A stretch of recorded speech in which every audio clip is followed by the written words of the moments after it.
Hey all my future buyers and sellers out there, I am here to teach you more than you knew before about the real estate process. And can we just talk about how long it takes to buy a house? Because from searching for the house, making an offer, negotiating, and then even after getting it under contract, there is a zillion escape plans built into this.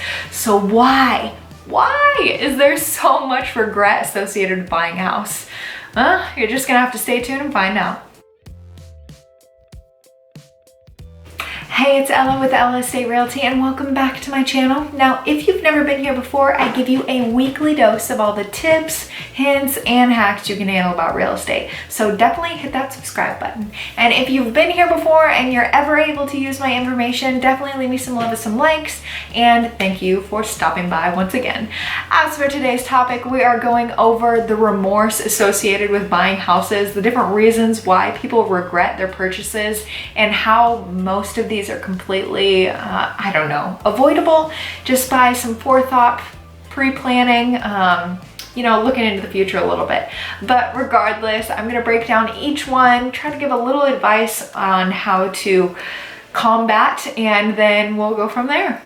Now, from buying too big of a house to too small to having costly maintenance associated with it, I mean, I'm just going to say honestly that a lot of these could be navigated around if you had a better trusted real estate agent and you did your research and picked a great match professionally, and also lender, that they are a resource of information and they set you up with what you need to know before you jump into this investment. But at the end of the day, it is the biggest financial asset you have as an investment, and you need to do some research before this. Somebody has to take responsibility and your name is on the house. So first thing that most homeowners are upset about, that they complain about or have the most regret about, would be unforeseen maintenance and the cost of just home ownership in general.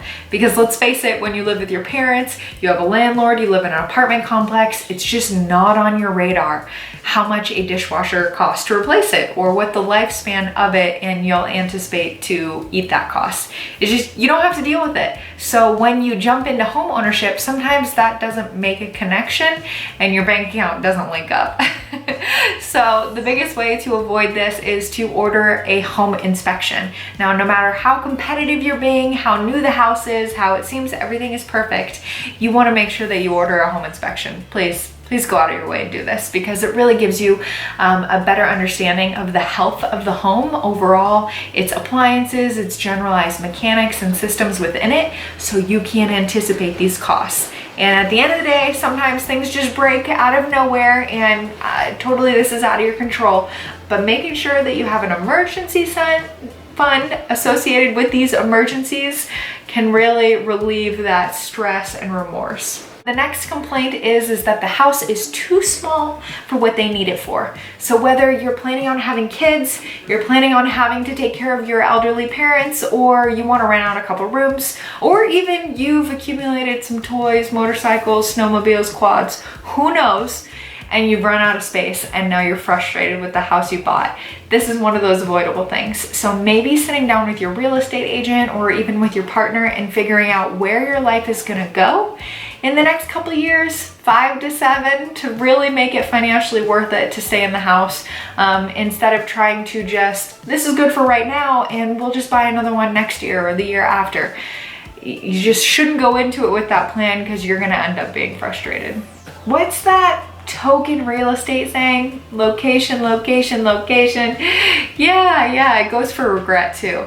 Because not only does location dictate how much something is worth, a really in-demand area, it also dictates what your commute's gonna be like, your neighbors, parking, and if you choose this unwisely, you don't do your pre-research, then this could lead to you being upset and regret about the house that you bought. So to combat this, of course, is to drive by the house at all times of the day and night, different days of the week. Calculate your commute at different times of the day also. This is huge. And go knock on doors, talk to the neighbors, ask them what's going on in the neighborhood, because people love to talk about their neighbors and you could get some really good insight from this. It has happened to me and some of my clients too.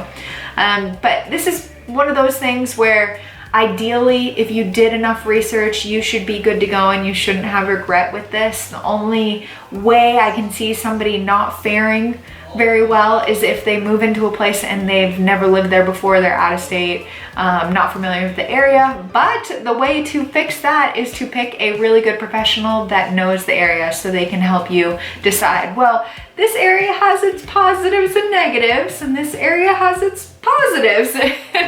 Help you decipher through locations better. I am a true believer that real estate is one of the best investments you can make, but I will say the thing that you should watch out for is that not every investment in real estate is the right one, is a good one to make. And I think that's where some buyers get caught up emotionally, that all of a sudden they're involved in real estate, they own something, and they think that it's gonna work out no matter what.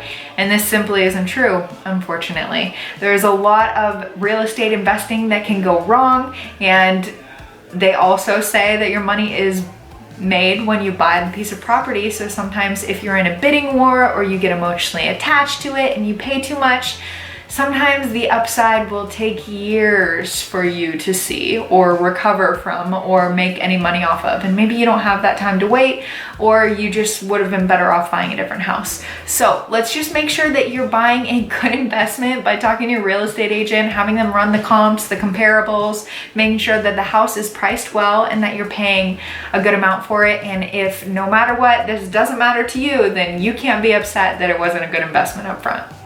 Next one up has to do with lending, and I'm definitely not in the financial industry, but I talk to enough lenders to know that this is a big one for buyers and that they're upset that their mortgage amount is so high on a month-to-month basis. Now, this is one of the most important conversations that buyers and lenders have. What are you comfortable with on the month-to-month? And although some boundaries get pushed, emotions get thrown into it, and people agree to something maybe they don't want to long term, and after the newness goes away, the sparkle of the new house, you're still stuck with the same bill and you're second guessing yourself. I'll say that before you go out and look at houses, before emotion gets caught up in it, you want to figure out what your comfort level is and don't go past that. Even if the lender tells you that you have a max amount, maybe go below that and just anticipate that this is what's gonna lead to you having long-term love for purchasing your house. And if you go beyond that, then again, you can't be mad at your mortgage payment. Okay, another lender one, and that is locking in an interest rate that is too high and being upset about it. I mean, if you got anywhere in the high 4s, 5s, 6s, I don't know what your interest rate looks like or where you went to go to get money, and you weren't able to make the most of the record lows that are today in the low 3s, then I completely grasp your frustration and how that can be off-putting and can bring some regret. But if you're in that situation in the moment and different rates aren't applying to your situation, then I would say always shop around, get 3 opinions, negotiate. Everything is flexible. You can go into one and then bring it back to another one and then bring it back to another one and have them all in bidding wars against each other. And this will lead to the best rate that you can lock in right then. And if it's still too high, then maybe you should wait on buying a house. But hopefully this will lower everything. And then the long-term gain is if it's been a couple years and it's super high, you can always check out refinancing and see if it financially makes sense for you. But don't live in regret over interest rates if there was something that you could do about it from the beginning. All right, we zoomed from a lot of those topics, but you heard it yourself. A lot of these are things that you can completely avoid. And now that you've watched this video, you know better and you won't become one of these buyers. And just like in the beginning, I mentioned hiring the right professional from the beginning can really set you apart. Taking the extra time to drive by the house at all different times of the day and talking to neighbors can really help you in the long term. So your future self will thank you for your actions you're taking today, including watching this video. And if it was helpful at all, definitely leave me some love with some likes. And if you ever have a question for me in the real estate realm, I would love to help you. My website is EllaEstateRealty.com. You can reach me there in real time. And that being said, thank you so much today for watching. I always appreciate all of you, and I hope you're having a peachy keen day.